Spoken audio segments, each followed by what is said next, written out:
Okay, video just done. What's up, people? It's your boy here, Triple Storm, and first and foremost, let me just apologize to the people who actually subscribe to the channel, specifically for Jamaican comedy content. I know that it's felt a bit like I've neglected you guys, but trust me, I haven't. It's just that most of the topics that have come out, all of the other YouTubers have basically jumped on the topic already, so there's not much that I can do about it, and whichever idea that I come up with, a lot of them have done something similar, and I don't want it to seem like I'm copying, so that's kind of one of the reasons why. The other reason is basically because I have a day job and I work between 8 o'clock.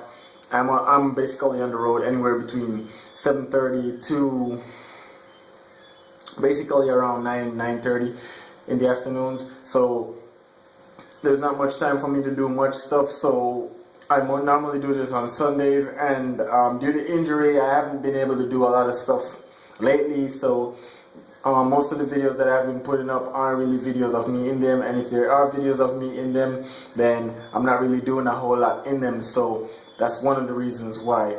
Another thing is I'm really sorry for all the neglection that a lot of people have been feeling in terms of the content that they have actually subscribed for. So what I'd ask for you to do kindly is down in the comment section here, please comment what content you actually subscribe for, and I'll see if I can actually increase the amount of that content that I actually produce on a regular basis. Also, if you guys like all of my content, you can just comment that you like all of them, and I'll just keep doing everything overall. But again, I know that I kind of set this channel up with a high expectation of what it is that I would do, and seeing that I'm just one person, not that I'm making an excuse, but seeing that I'm one person and I try to basically do everything, it does have its downside to it, which is basically what I'm feeling now, where whenever I'm not in a good mood physically or mentally, and that actually hurts the channel because I'm not doing anything. But with that said, I'll just get straight into the video, because that's basically enough apologies for now. So let's just get straight into this video. So now to the good stuff. First and foremost, let me just say thank you to all the people who have just recently subscribed to the channel. Thank you guys for subscribing, I really appreciate it. And those people who have been hitting that thumbs up button, it really helps. And for those few people who actually hit the thumbs down button, I understand you guys see me as being a person to do better, and I understand that. So even though you guys did hit the thumbs down button, kind of made me feel bad, but thank you. Good criticism is always good, and I will strive to do better in the future. So thank you guys for all the support. Thanks for watching my video. Thanks for liking. Thanks for sharing. And basically what I'm going to start with now. Alright, so let's start basically with Pokemon Go. Now, Pokemon Go has been rumored to be getting a double XP event, which is not really the case, because the double XP event didn't actually start anytime soon, so that was a problem. Now, on the other side, we did get the Party at Pikachu, which would evolve into a Party at Raichu, and again, I still don't have a phone, so I can't get any gameplay, can't get any screenshot, I cannot get anything for you guys right now, so that is a major problems. But however, you guys can tweet me stuff to my Twitter. My Twitter will pop up at the end of this video, so you guys can tweet me stuff to my Twitter so I can actually put them in the next video. So that's one thing. And another thing is the guy from Niantic, after winning the award, he did say to save your candies, and a lot of people were hinting to a double XP event. Now, we haven't gotten a double XP event now, but I'm guessing there's probably something new coming in. There might be a new mechanism being introduced into Pokemon Go, probably breeding. Maybe you might need a certain amount of candy from a specific Pokemon to actually be able to breed. So I'm guessing that maybe if you do have, like, say for example, a Ditto, then you might need to sacrifice like maybe 10 Larvitar candies or 10 Tyranitar candies to actually breed with a Ditto to actually get a egg, and then from that egg now you'd be able to hatch it and get a perfect IV, or close to perfect or better IV version of Larvitar. So that's basically what I think they might be doing. So that's probably why they're hinting to save your candies, because you probably have more candies, in which would make breeding a lot more efficient, which would kind of make sense. I mean, a lot of people might see it as being a stupid way to introduce mechanics, but so far candies only have one purpose, and it is powering up your Pokemon and evolving your Pokemon. So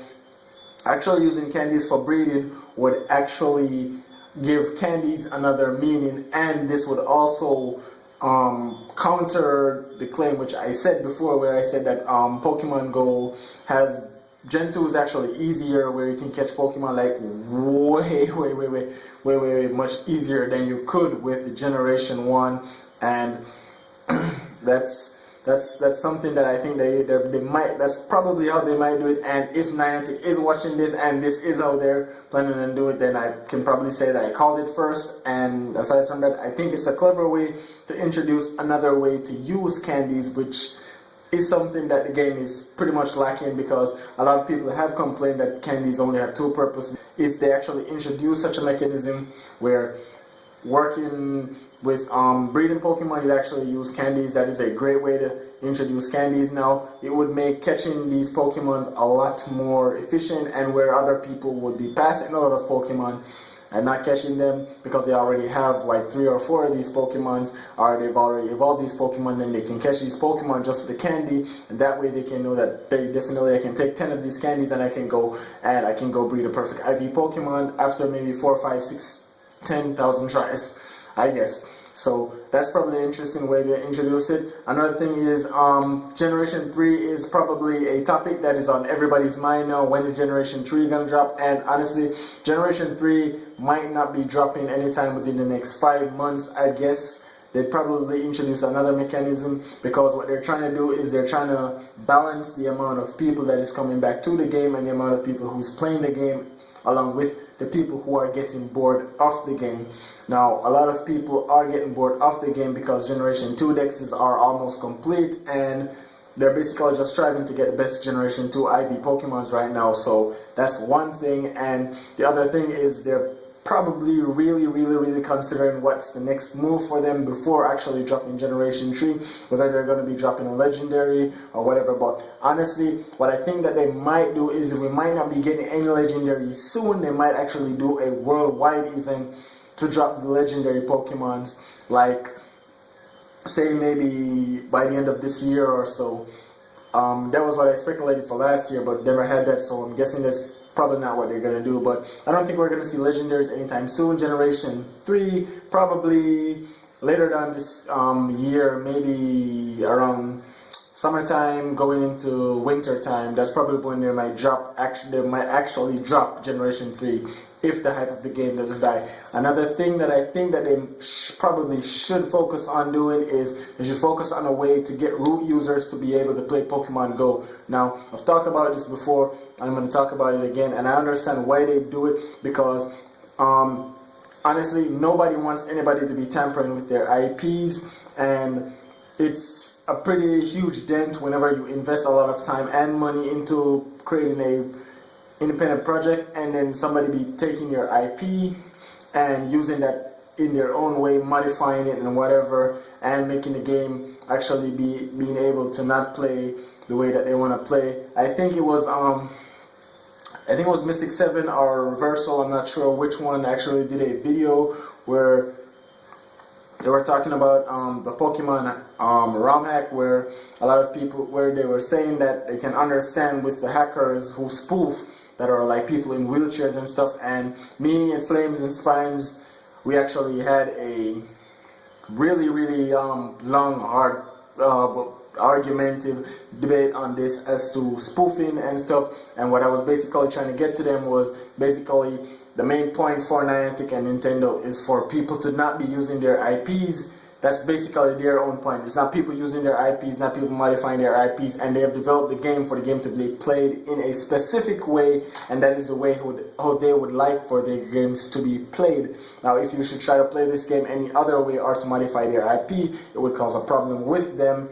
Also, if you're cheating the game deliberately, then it would cause a problem with them, and this is something that I understand.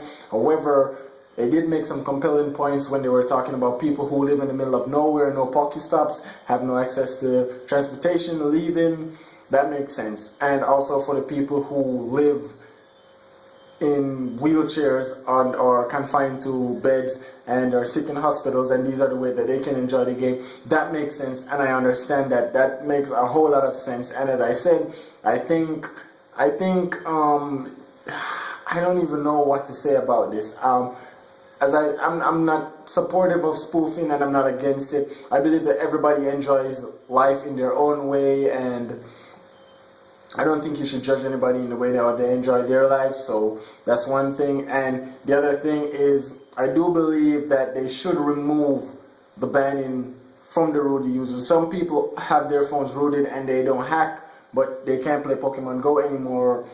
And this is a major problem for them. Like, for example, I have a friend called Bada, my best friend, shout out to Bada, and his phone is hacked, and immediately after Pokemon Go released the update banning hacked personnel, he didn't unroot his phone. He's never unrooted his phone, but he's not gonna get a new phone either way, just so he can play Pokemon Go. Pokemon Go is a dead app to him right now. He's never going to play Pokemon Go until they unroot their phone. And it's the same with at least 86 persons that I actually know who used to play Pokemon Go. They're never going to come back to the app, and they're never going to buy another phone unless the rooted feature is removed from it. So until Niantic actually removes that rooted user blocking, then they're never gonna be able to get back their full fan base. And I think they should do this. I mean, they're using Unity engine. I'm pretty sure that they can actually put something in the coding which can allow them to search and find any other file that is actually running a emulated version of their IPs, or if there are duplicate numbers of file names, whether it be Pokemon name, the file name, extensions, anything. I'm pretty sure that they can actually put something in their coding to actually find these files and to block the game from working and actually send you a message, or to display a message to tell you that your phone is running, has a hacked version of Pokemon Go on it, so the app won't be able to run until you uninstall this hacked version of Pokemon Go. I'm pretty sure that would make a lot more sense, because then people won't install the hacked version if they really want to play Pokemon Go, but their phone will be rooted anyways, so they'll be able to play Pokemon Go. So I know this video is kind of a long video, and as I tried my best to one-shot this video as much as possible, and this is something that I've been working on a lot lately. I'm trying to one-shot all my videos. Aside from that, still grateful, still thankful, still really appreciating everything that you guys have done. Still gonna be making videos for you guys. As I said, leave down in the comments which videos you guys really like. Q&A is coming. You guys just need to ask the questions and I'll do the answering. And still trying to one-shot all my videos, trying to cut out the dry cuts. Really hate the dry cuts. Also, it's a pain to edit. The editor is slow, and I use Filmora, Wondershare Filmora to edit, and I use GIMP to make thumbnails, which is probably two questions which a lot of people would have asked, and I've already answered them. So editing takes a while, and exporting the video takes an even longer while, I guess. And then uploading, I use Digicell's internet. I've never tried Flow's internet. I might try both of them, do a comparison, let you guys know. But so far, Digicell's internet has been reliable for me. It's been doing well. So Digicell, there's some free advertising for you. Hope you guys give me some free internet stuff, something. I don't know. You guys can do something for me, I guess. And yeah, that's basically it. Uploading. So in between that, it's probably about it's probably somewhere between 8 or 7 hours, depending on the length of the video. The video like this that actually goes up is probably going to take the entire day. So this might probably be the only video you guys see for a very long while, for a day. And then probably a shorter, smaller video in the end of the day. But anyway, guys, if you like this video, please hit the like button, please hit the share button, please hit the subscribe button. You guys know what to leave down in the comments. This is Triple S Storm. Follow me on all my social media stuff. And I'll see you guys in another video. Take care of yourself.